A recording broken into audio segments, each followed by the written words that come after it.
علیکم ورحمۃ اللہ وبرکاتہ۔ الحمد للہ الذی ہدانا لہذا وما كنا لنهتدی لولا ان ہدانا اللہ، ونشهد ان لا الہ الا اللہ وحدہ لا شریک لہ، ونشهد ان سیدنا ومولانا وہادینا ومرشدنا محمدا عبدہ ورسولہ صلی اللہ تعالی علیہ وآلہ وسلم۔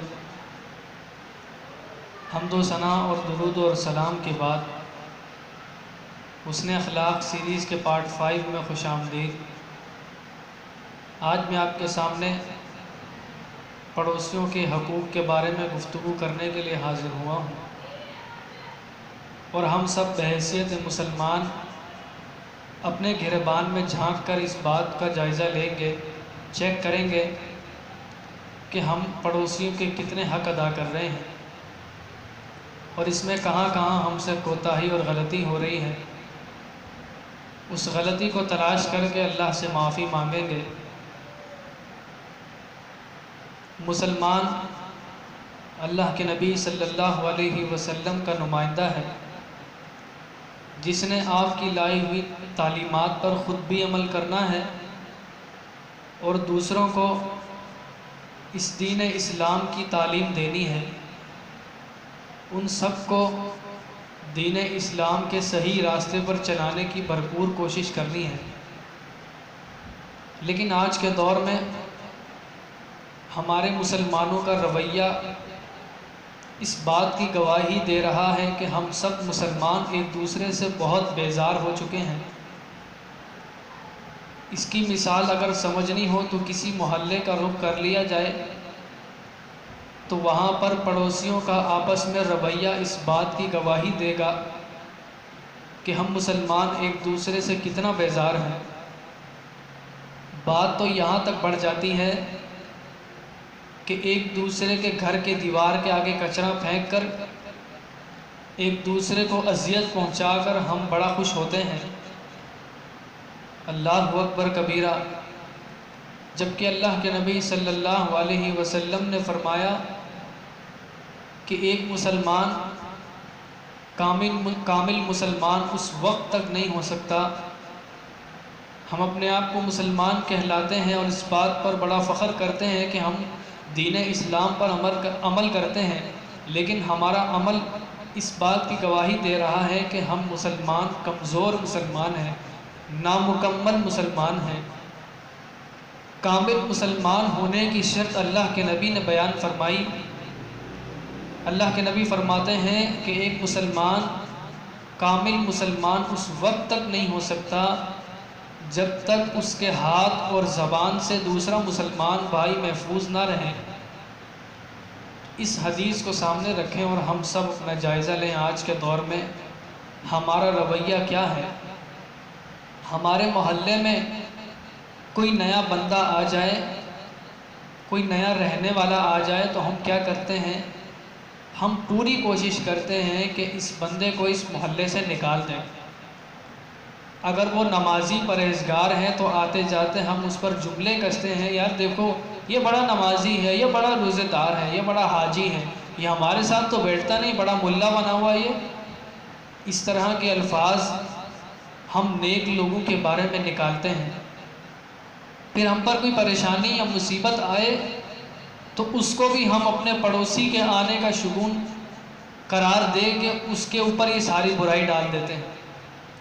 ہم یہ کہتے ہیں کہ یار جب سے یہ بندہ اس محلے میں آیا ہے، اس محلے سے سکون ہی چلا گیا۔ جب سے یہ بندہ اس محلے میں آیا ہے، اس محلے کی ساری برکت اٹھ گئی ہے۔ اللہ اکبر کبیرہ، کبھی اپنے گریبان میں بھی جھانکا ہوتا، کبھی اپنی کوتاہیوں کو بھی تلاش کیا ہوتا، کبھی اپنی غلطیوں کو بھی سدھارنے کی کوشش کی ہوتی۔ اللہ کے نبی صلی اللہ علیہ وسلم پڑوسیوں کا خیال رکھنے کی کتنی تلقین فرما رہے ہیں۔ ایک دن آپ صلی اللہ علیہ وسلم اپنے صحابہ کے درمیان تشریف فرما ہے۔ آپ صحابہ کو عرض کرتے ہیں کہ اے میرے اصحاب، ابھی جبریل علیہ السلام مجھے پڑوسیوں کے حقوق کے بارے میں تعلیم فرما کر گئے ہیں۔ اور میرے اصحاب انہوں نے مجھے یہاں تک تعلیم کیا ہے کہ اگر وراثت میں بھی پڑوسیوں کا حق دینا ہو تو وہاں تک بھی اللہ کے نبی فرماتے ہیں کہ مجھے ارشاد کیا گیا، مجھے اتنی تلقین کی گئی کہ میں خیال یہ کرنے لگا کہ شاید ان کو وراثت میں بھی حصہ دینا پڑے گا۔ تو ہم ایک پڑوسی کو برداشت نہیں کرتے، ہم اچھے سے اچھا کھانا خود کھا جاتے ہیں اور ہمارا پڑوسی بھوکا سو جاتا ہے، ہمیں یہ برداشت ہو جاتا ہے، ہم بڑی آسانی سے اس سے گزر جاتے ہیں۔ اور جب یہی مصیبت خود ہمارے گھر پہ واقع ہو تو ہم کیا کرتے ہیں؟ لمبی چوڑی دعائیں مانگنی شروع ہو جاتے ہیں، 24 گھنٹے مصلی پہ گزار دیتے ہیں کہ ہمارے گھر پہ مشکل وقت آ گیا ہے۔ اور جب میرا مسلمان بھائی، میری مسلمان بہن رات کو اپنے بچوں کو یہ کہہ کے سلا دیتی ہے کہ یار صبح تک ہو سکے گا تو انشاءاللہ اللہ تعالیٰ کھانے کا بندوبست کر دے گا، اور میرے گھر میں بریانی اور چاول وغیرہ پک رہے ہوں، میں کس طرح برداشت کر لیتا ہوں؟ مواخات مدینہ کی عظیم مثال اللہ کے نبی صلی اللہ علیہ وسلم نے ہم نے قائم کر کے دکھائی کہ اس مثال میں، اس دور میں اللہ کے نبی کے صحابہ ایک دوسرے پر گھر، بیوی، کاروبار تک نچھاور کرنے کے لیے تیار صرف اس لیے ہوئے تھے کہ یہ میرا مسلمان بھائی ہے، یہ کلمہ پڑھنے والا ہے، لہٰذا یہ ہر چیز میں میرے ساتھ شریک ہوگا۔ اور ہمارا کیا طرز عمل ہے؟ کوئی ہم سے کھانا مانگنے آ جائے، ہمارے گھر پہ کھانا ہو تو ہم جھوٹ بول دیتے ہیں، نہیں بھائی ہمارے پاس نہیں ہے، تم تو ہر وقت ہی مانگنے کے لیے لگے رہتے ہو، بس تمہیں اس کے علاوہ کوئی کام نہیں ہے۔ یہ ہمارا طرز عمل ہے۔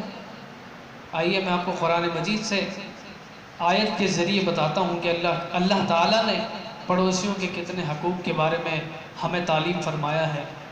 اللہ تعالیٰ فرماتے ہیں کہ عبادت کرو تو صرف اللہ کی کرو، اس کے ساتھ کسی کو شریک نہ کرو۔ اس آیت کا پہلا جملہ ہی اللہ تعالیٰ نے توحید بیان فرمایا۔ اس سے یہ ثابت ہوتا ہے کہ جب بندہ اللہ کے حق ادا کرے گا تو بندے کے حق ادا کرنے کے وقت اس کو کوئی ملال افسوس نہیں ہوگا۔ اللہ تعالیٰ آگے فرماتے ہیں کہ اپنے والدین کے ساتھ نیکی کرو، اسی لیے کہ نیکی ہمیشہ گھر سے شروع ہوتی ہے۔